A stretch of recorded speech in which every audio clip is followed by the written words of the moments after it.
Ciao a tutti amici, oggi parleremo delle prime prove effettuate con lo Zino Mini Pro. Dividerò questo video in due, lo so che qualcuno storcerà il naso per quello che dirò e perché gli sconvolgerò le idee che si era fatto su questo drone, ma probabilmente io sono capitato in un momento felice del progetto Zino Mini Pro. Perché non ho riscontrato particolari problematiche, almeno in questi pochi giorni di utilizzo.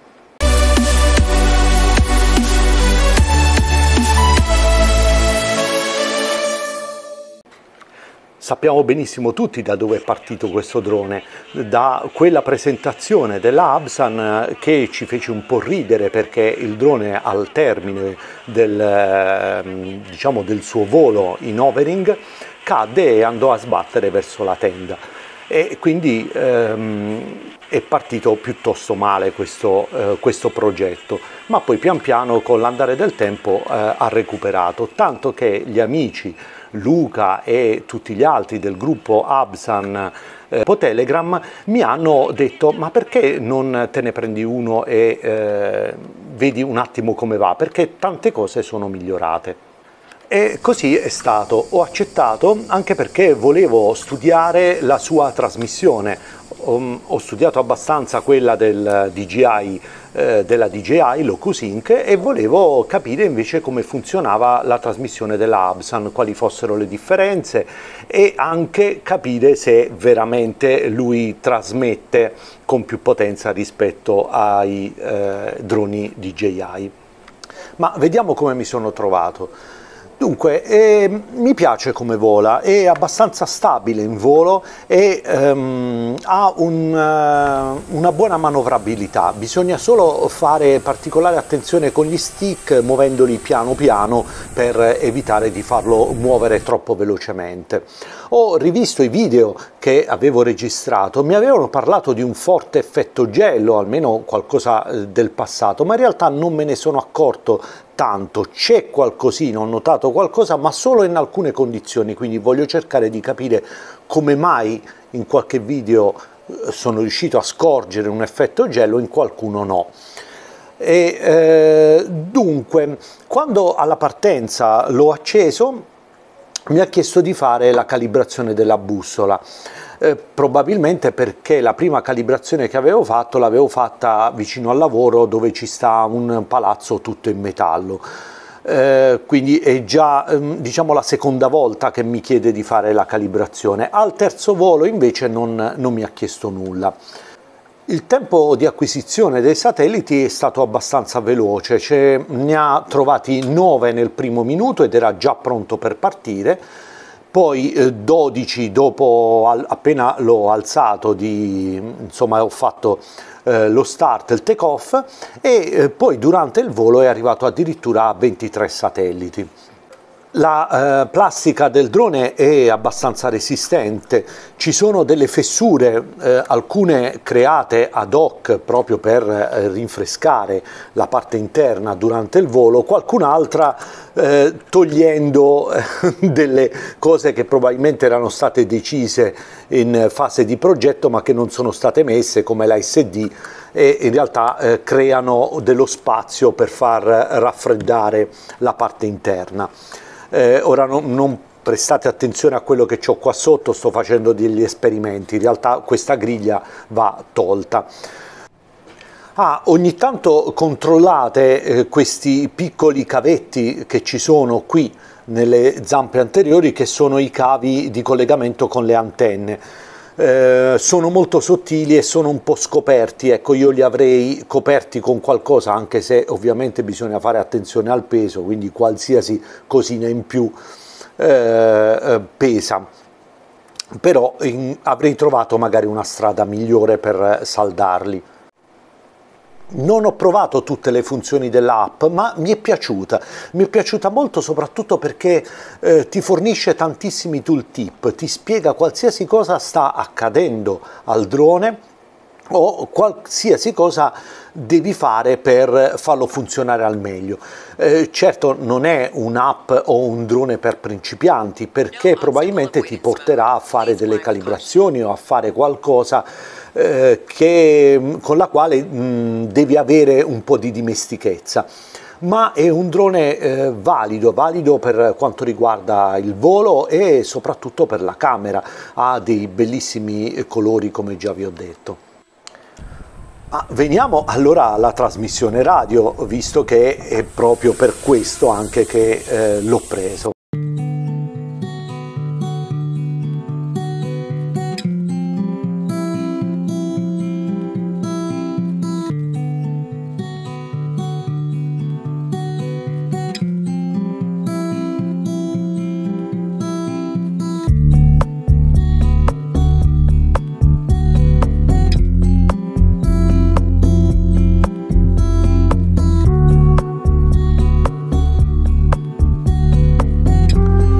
Il segnale radio è stabile e molto resistente e robusto per tutta la tratta, insomma per tutto il volo, anzi addirittura attenzione perché potreste andare molto lontani e non accorgervi che si sta allontanando perché le tacchette del segnale, diciamo, sono full per tanto tempo.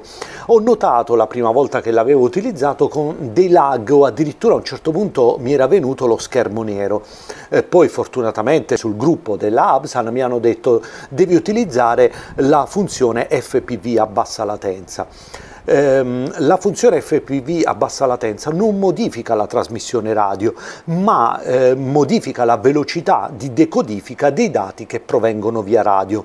È praticamente quello che succedeva con alcuni DJI Fly e alcuni smartphone che non riuscivano a decodificare velocemente i dati e quindi vi erano dei lag. In questo caso la Absan ha voluto dare la possibilità all'utente di scegliere se andare velocemente con la decodifica, conoscendo appunto il proprio smartphone e sapendo che è uno smartphone performante, o disabilitando questa veloce decodifica e andando a discapito della visualizzazione del video che si vede appunto sullo smartphone, quindi del payload, ma conservando comunque la possibilità di non bloccare completamente la visualizzazione. È stata una bella pensata da parte della Absan. E allora vediamo come è fatto questo protocollo. Il protocollo si chiama SyncLease, è arrivato alla versione numero 3. In particolare questo drone trasmette solamente ad una frequenza, quindi a quella di 2 GHz e 4. Mi sono segnato i megahertz, va da 2406 a 2470 MHz. Le antenne che ci sono qui dentro sono antenne probabilmente a filo, quindi è semplicemente un filo, non vedo un PCB e danno circa 2 dBi di guadagno. Per esempio il DJI Mini 3 quelle di dietro sono 1,5 dBi e quelle davanti 2,5 dBi. Il radiocomando invece ha 2 belle antenne tiltabili, sono in PCB, anche queste hanno 2 dBi di guadagno. La trasmissione, il sistema di trasmissione è molto simile a quello della DJI. Diciamo che è comunque uno FDM come tipo di modulazione, quindi si vedrà un canale unico in cui passeranno i dati del video, mentre invece la trasmissione del radiocomando è anche questa in frequency hopping, così come quella di tutti i droni della DJI, quindi sono molto simili le modulazioni. L'unica differenza che effettivamente c'è è la larghezza di banda. La Absan ha deciso di avere una larghezza di banda, quindi il canale trasmissivo in cui passano tutti quanti i dati, quelli della camera, è molto stretto, parliamo di 10 MHz, 9,9 MHz, quindi è stretto rispetto alla porzione di banda dedicata alla trasmissione wifi dei 2 GHz e 4. Ecco, ho avvicinato un pochino questa cosa che avevo scritto tanto tempo fa quando spiegavo le differenze fra LocuSync 2 e LocuSync 3, ma ci può essere comunque utile. Come vedete, qui dicevo che LocuSync 3 ha una larghezza di banda di 40 MHz. In realtà abbiamo visto poi con l'andare del tempo che sul DJI Mini 3 questa larghezza di banda di 40 MHz io non l'ho vista. è rimasta comunque di 20 MHz, così come c'è anche sull'OcuSync 2. Vediamo che cosa succede in caso di errori, perché alla fine i nostri droni, quindi i costruttori dei droni, devono far convivere il drone e farlo sempre stare in comunicazione con radiocomando in qualsiasi occasione, o perlomeno in moltissime occasioni, quindi devono vincere le interferenze create da altri droni o da altri sistemi wifi. Ci sono svariate tecniche. Se la DJI ha detto io voglio che sullo smartphone o sul DJI RC si abbia una visualizzazione bellissima, quindi che risponde perfettamente alla realtà e che sia molto veloce, voglio che sia questa è la priorità nostra, è stata costretta ad aumentare il canale di trasmissione per far passare più dati. Quindi addirittura è dovuto andare ad un canale di 40 MHz. Prima, o sul Mini 3, il canale è di 20 MHz. Però, siccome io sto utilizzando un canale molto grande, la probabilità che qualcuno mi venga a dare fastidio è molto alta, quindi devo adottare degli altri sistemi per continuare a tenere comunicazione con il drone.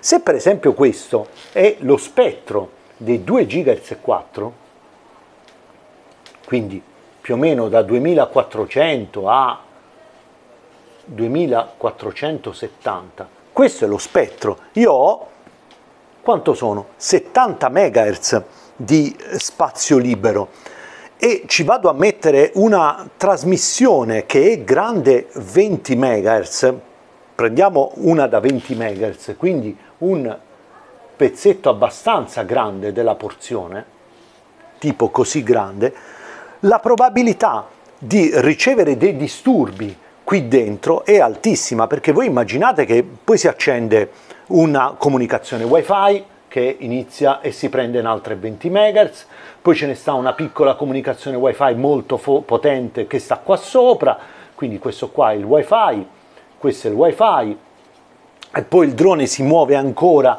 e prende un'altra comunicazione che si trova qui, magari un'altra da 10 MHz, e poi a un certo punto arriva una comunicazione wifi potente e da 20 MHz che si mette qui sopra. Quindi questa parte è scerata, cioè stanno insieme. Se il nostro drone è molto lontano, purtroppo questa comunicazione wifi darà fastidio al radiocomando, e quindi la DJI che cosa ha detto? Io voglio continuare a tenere i 20 MHz e cercherò di spostarmi su una porzione della frequenza che è libera, oppure se proprio non ce la farò dovrò spostarmi di banda, ma sapete che a 5 GHz e 8 si va molto più vicini, non si può andare molto lontani.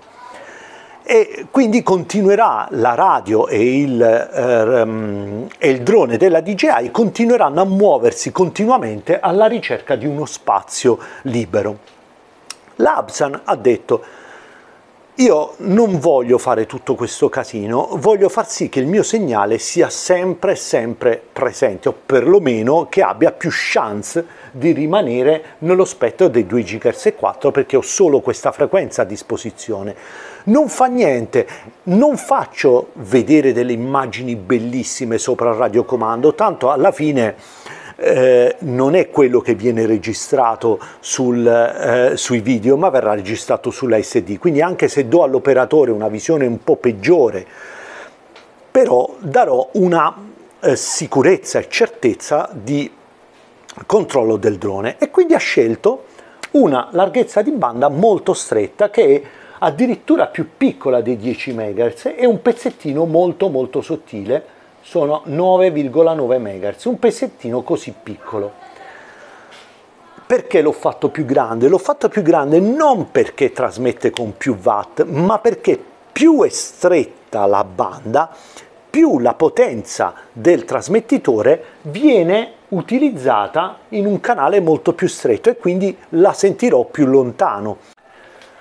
Bene, nel prossimo video vedremo le differenze fra la trasmissione della DJI, quindi dell'OcuSync, e questo della SyncLease. Lo vedremo sull'analizzatore di spettro e cercheremo anche di capire se la potenza di trasmissione è la stessa, è la medesima per tutti e due i droni. Faremo anche il confronto con l'Air 2S mettendolo in FCC. Ciao a tutti e alla prossima!